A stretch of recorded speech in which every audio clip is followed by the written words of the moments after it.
All right, welcome back to my channel. SF Drivers here.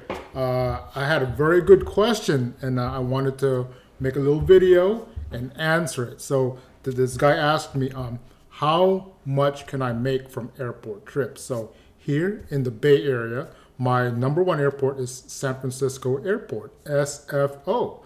I primarily work out of San Francisco. San Francisco Airport is a good 15 minutes south, depending on if I'm in the southeast part of San Francisco. So he asked me how much can I make on an XL trip, and really, XL and Comfort they pay just about the same. And typically, if you get an XL trip, Comfort trip from the airport, it averages about $2 a mile.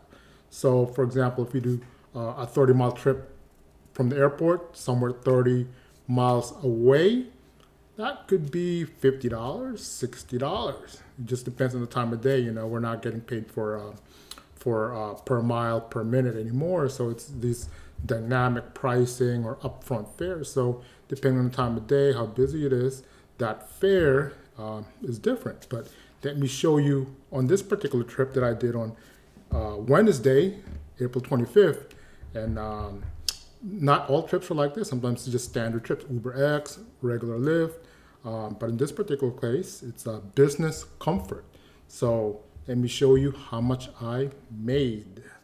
All right, let's take a look at these numbers. As you can see, base fare, $66.89 from San Francisco Airport. Took them to Pleasanton, California, 33 miles away. So that's roughly $2 per mile.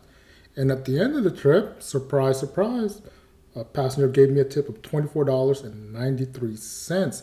And what's even better, because I went across a bridge, I received a $7 toll refund. Now, we don't pay the tolls crossing, we pay it going back. And at the end of this trip, I received another passenger going across the bridge, so I got paid another toll to go back across San Francisco. So in all, the $7 toll was a profit. All right, so as you guys can see, sometimes when we go to the airport, when I drop off, there's always a chance whether you get a rematch or not. So oftentimes, if I'm going too early in the day, from 8 a.m. to 9 a.m., 7 a.m. to 9 a.m., it's mostly departures, so arrivals are less. So usually when I drop off during the earlier morning times, I'm not going to get a rematch. So I'm headed empty out of the airport going back to San Francisco per se. Now, as you can see, this trip was around 5 p.m. So I took someone to the airport, fingers crossed that I would get a rematch. And sure enough, a comfort mode trip that was, they pay more than standard, and it worked out. It's not always the case. Sometimes you're not getting rematched, or you're just getting someone, standard trips. Still pays a little bit more, at least you're already there. So you don't have that dead time of leaving the airport empty. So this is one of those cases where it was really profitable.